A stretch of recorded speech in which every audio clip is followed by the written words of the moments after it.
Hello, and welcome back to Baby Elias's Stories. We now return to Around the World in 80 Days by Jules Verne. Chapter 35, in which Phileas Fogg does not have to repeat his orders to Passepartout twice. The dwellers in Savile Row would have been surprised the next day if they had been told that Phileas Fogg had returned home. His doors and windows were still closed. No appearance of change was visible. After leaving the station, Mr. Fogg gave Passepartout instructions to purchase some provisions and quietly went to his domicile. He bore his misfortune with his habitual tranquillity. Ruined, and by the blundering of the detective. After having steadily traversed that long journey, overcome 100 obstacles, braved many dangers, and still found time to do some good on his way, to fail near the goal by a sudden event which he could not have foreseen, and against which he was unarmed. It was terrible. But a few pounds were left of the large sum he had carried with him. There only remained of his fortune the £20,000 deposited at Barings, and this amount he owed to his friends of the Reform Club. So great had been the expense of his tour that, even had he won, it would not have enriched him, and it is probable that he had not sought to enrich himself, being a man who rather laid wagers for honour's sake than for the stake proposed. But this wager totally ruined him. Mr. Fogg's course, however, was fully decided upon. He knew what remained for him to do. A room in the house in Savile Row was set apart for Aouda, who was overwhelmed with grief at her protector's misfortune. From the words which Mr. Fogg dropped, she saw that he was meditating some serious project.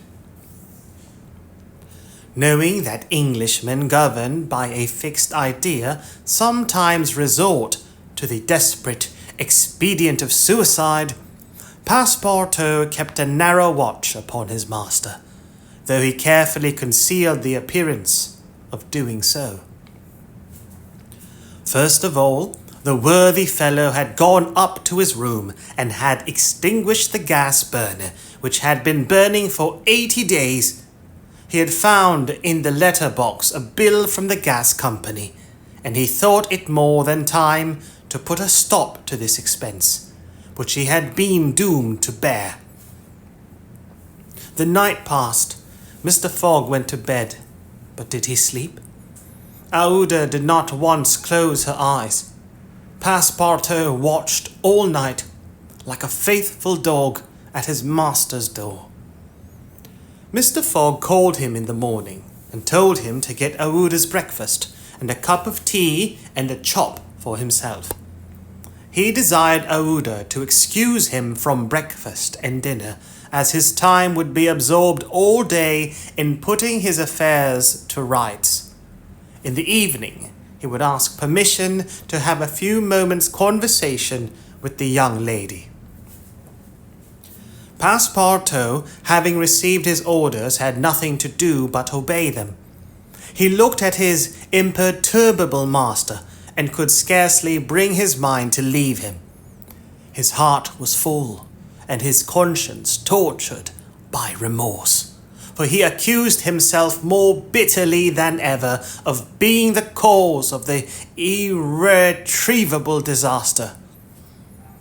Yes, if he had warned Mr. Fogg, and had betrayed Fix's projects to him, his master would certainly not have given the detective passage to Liverpool, and then Passepartout could hold in no longer.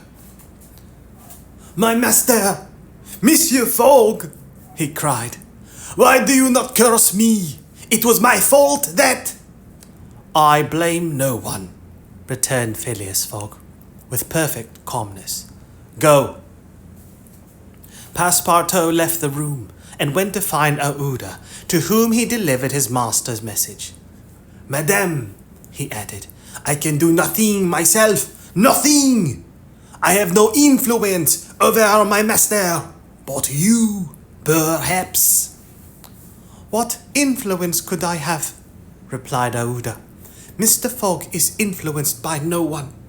Has he ever understood that my gratitude to him is overflowing? Has he ever read my heart?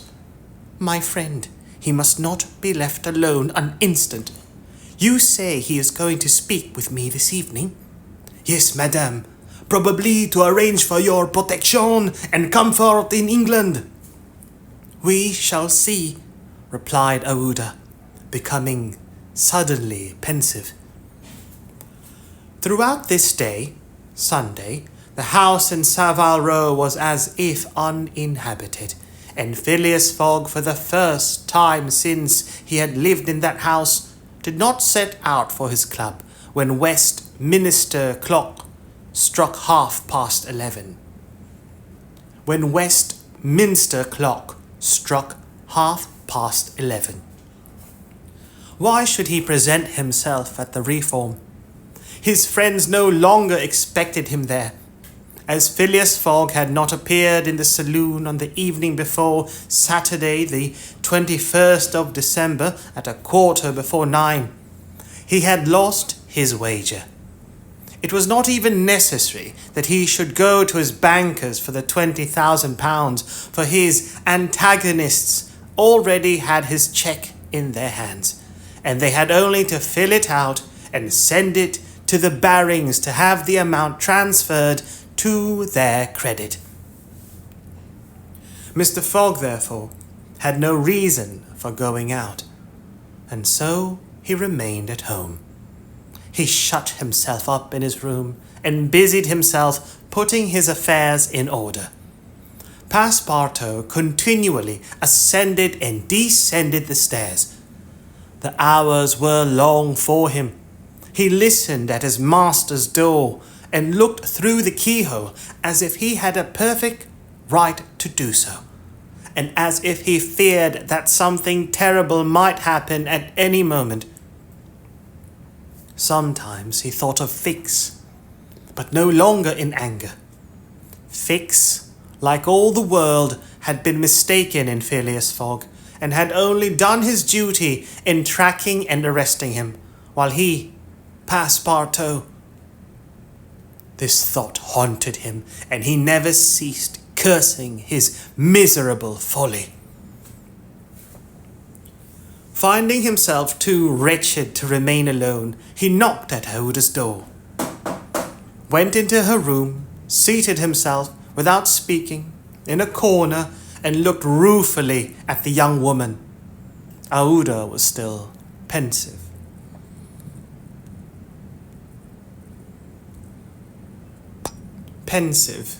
Engaged in, involving, or reflecting deep or serious thought. Pensive. About 7:30 in the evening, Mr. Fogg sent to know if Aouda would receive him, and in a few moments he found himself alone with her. Phileas Fogg took a chair and sat down near the fireplace, opposite Aouda. No emotion was visible on his face. Fogg returned was exactly the Fogg who had gone away. There was the same calm, the same impassibility. Impassible, incapable of suffering or feeling pain. Impassible. He sat several minutes without speaking. Then, bending his eyes on Aouda, "Madam," said he, "will you pardon me for bringing you to England?" "Aye, Mr. Fogg," replied Aouda, checking the pulsations of her heart. "Please, let me finish," returned Mr. Fogg. When I decided to bring you far away from the country which was so unsafe for you, I was rich and counted on putting a portion of my fortune at your disposal. Then your existence would have been free and happy. But now I am ruined."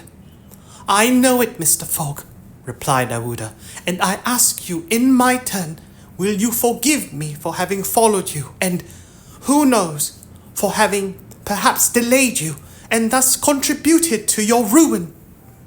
"Madam, you could not remain in India, and your safety could only be assured by bringing you to such a distance that your persecutors could not take you." "So, Mr. Fogg," resumed Aouda, "not content with rescuing me from a terrible death, you thought yourself bound to secure my comfort in a foreign land?" "Yes, madam, but circumstances have been against me. Still, I beg to place the little I have left at your service." "But what will become of you, Mr. Fogg?"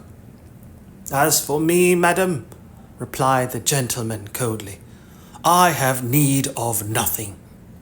"But how do you look upon the fate, sir, which awaits you?" "As I am in the habit of doing." "At least," said Aouda, "want should not overtake a man like you. Your friends—" "I have no friends, madam." "Your relatives—" "I have no longer any relatives." "I pity you, then, Mr. Fogg, for solitude is a sad thing, with no heart to which to confide your griefs. They say, though, that misery itself, shared by two sympathetic souls, may be borne with patience."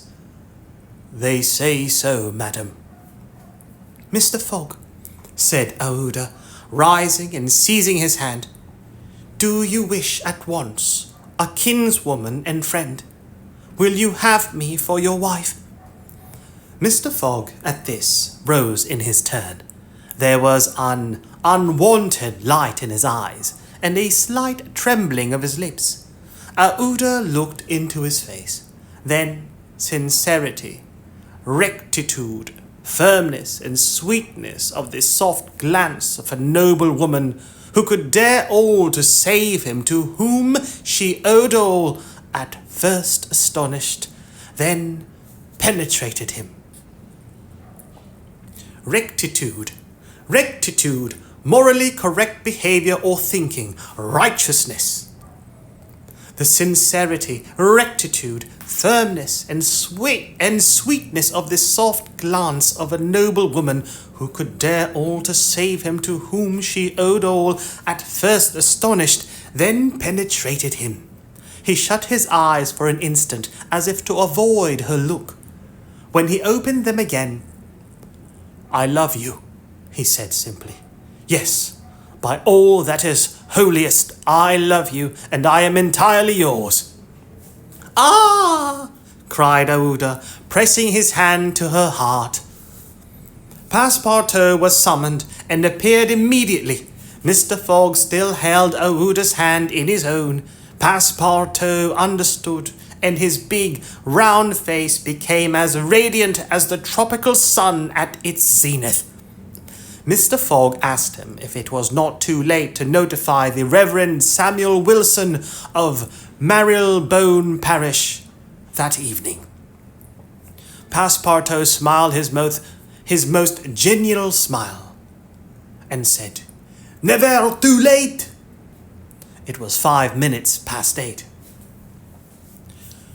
"Will it be for tomorrow, Monday?" "For tomorrow, Monday," said Mr. Fogg, turning to Aouda. "Yes, for tomorrow, Monday," she replied.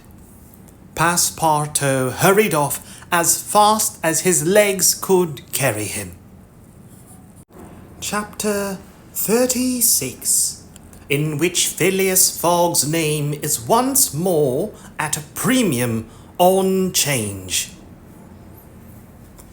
It is time to relate what a change took place in English public opinion when it transpired that the real bank robber, a certain James Strand, had been arrested on the 17th day of December at Edinburgh.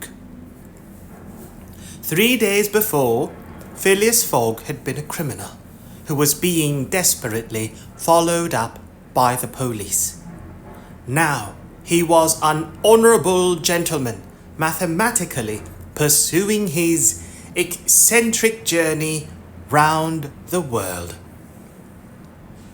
The papers resumed their discussion about the wager. All those who had laid bets for or against him revived their interest as if by magic. The Phileas Fogg bonds again became negotiable, and many new wagers were made. Phileas Fogg's name was once more at a premium on change. His 5 friends of the Reform Club passed these 3 days in a state of feverish suspense. Would Phileas Fogg, whom they had forgotten, reappear before their eyes?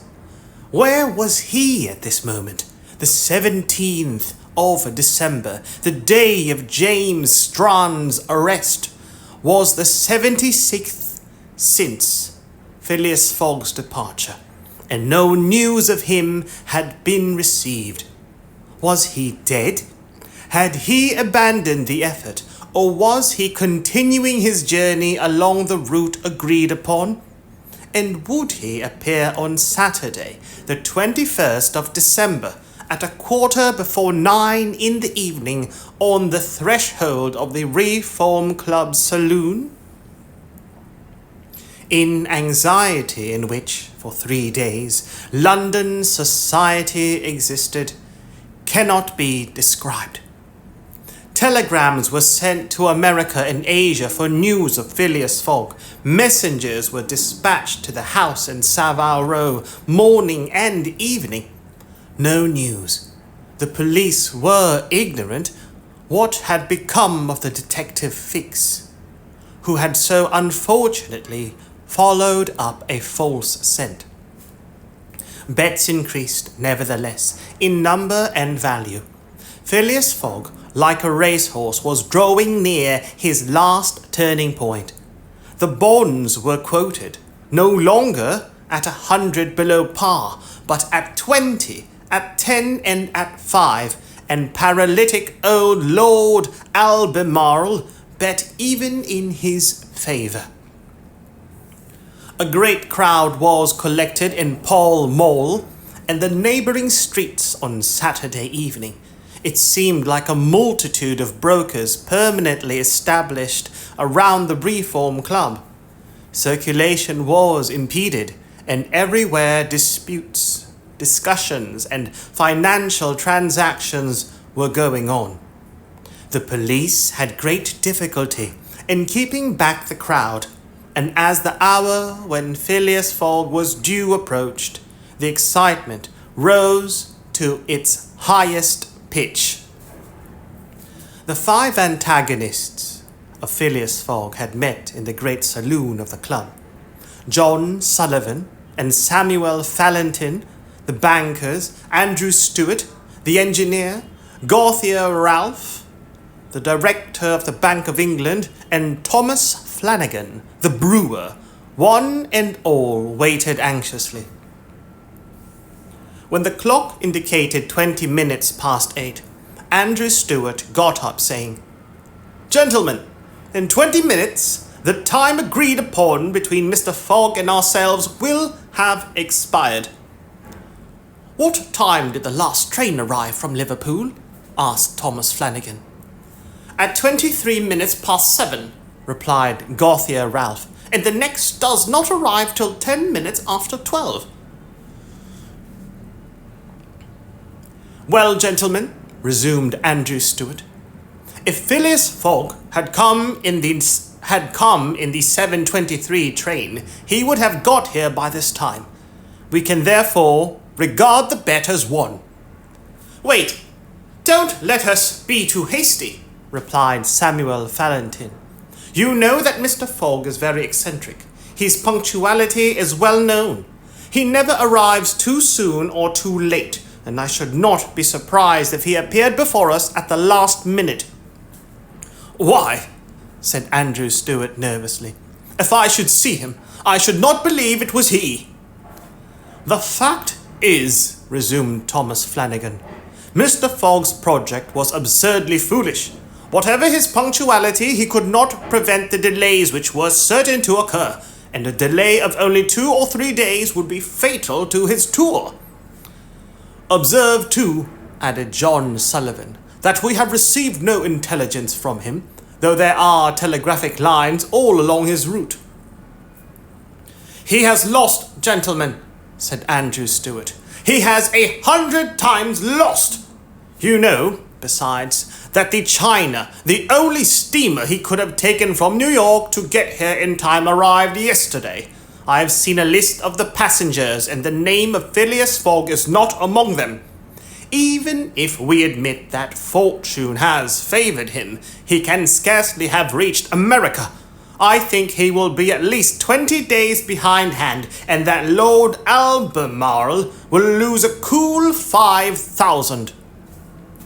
It is clear, replied Gouthier Ralph, and we have nothing to do but to present Mr. Fogg's cheque at Barring's tomorrow. At this moment, the hands of the club clock pointed to 20 minutes to 9. 5 more minutes, 5 minutes more, said Andrew Stuart. The gentlemen looked at each other.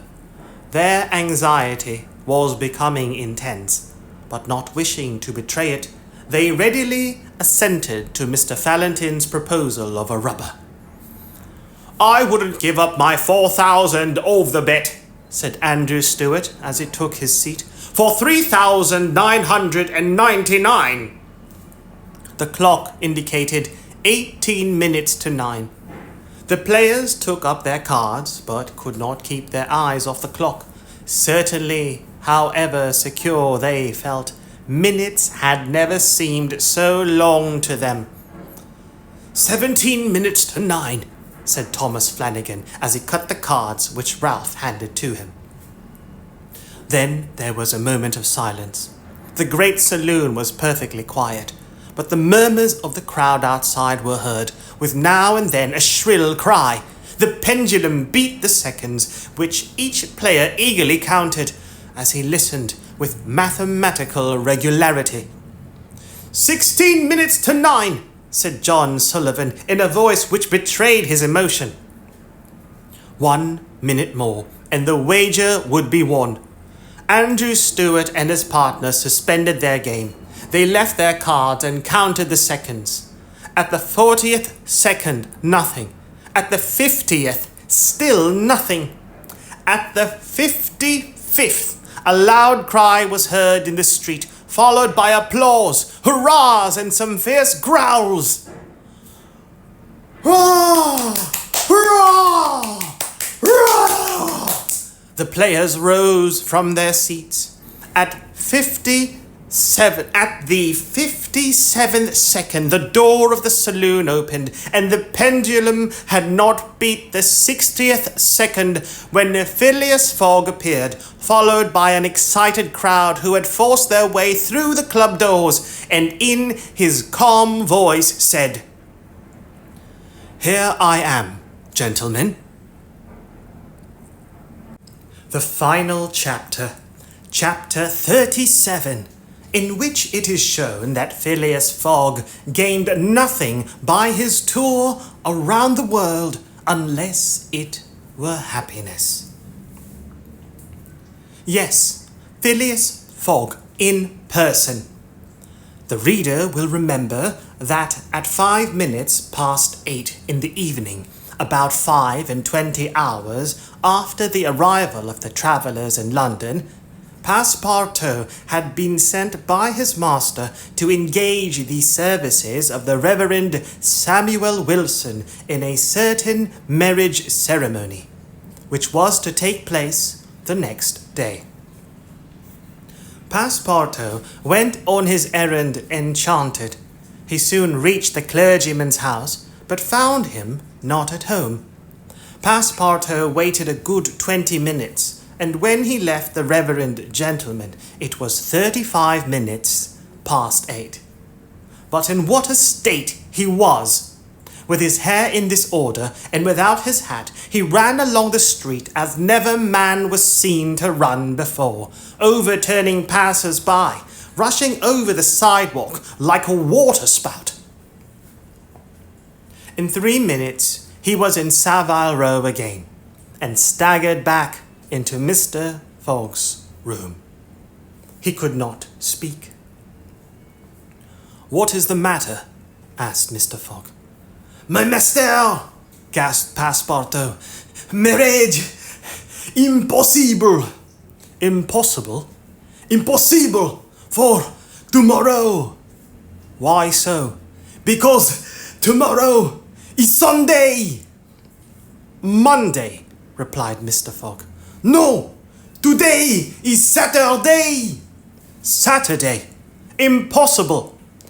"Oui! Yes! cried Passepartout.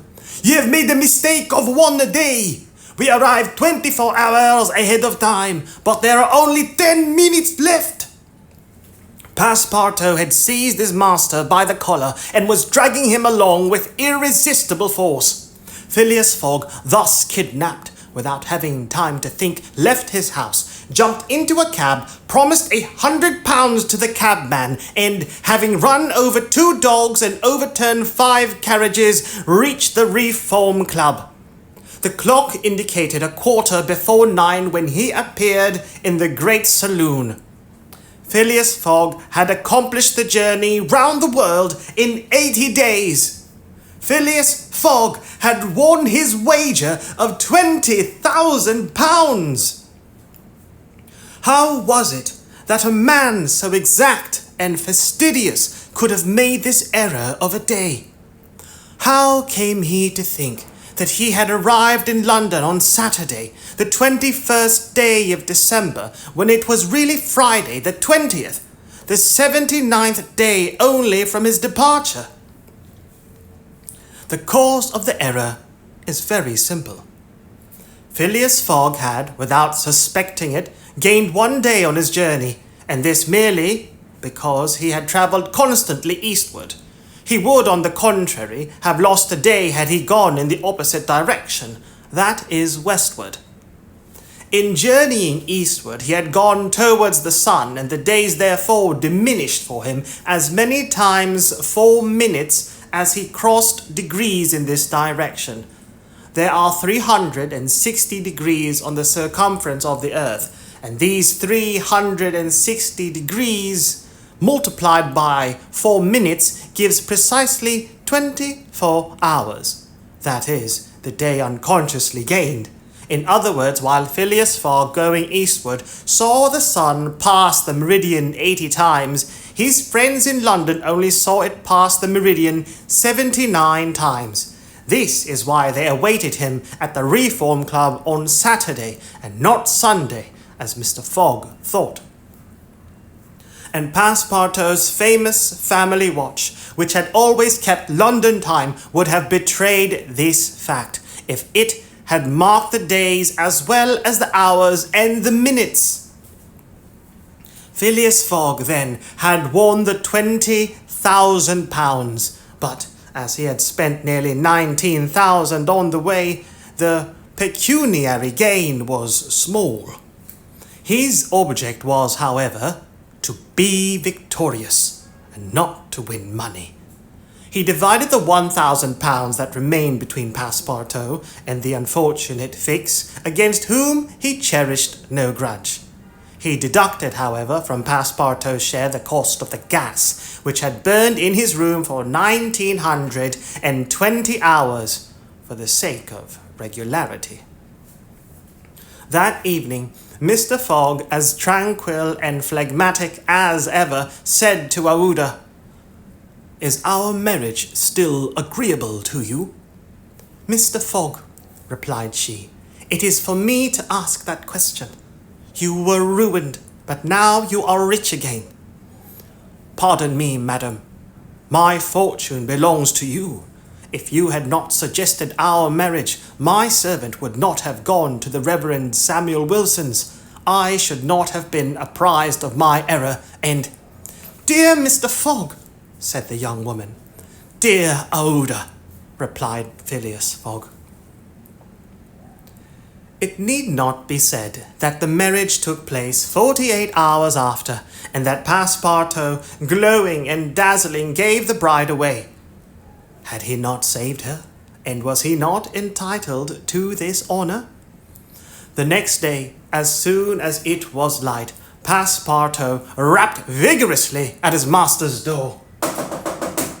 Mr. Fogg opened it and asked, "What's the matter, Passepartout?" "What is it, sir? Why, I've just this instant found out." "What?"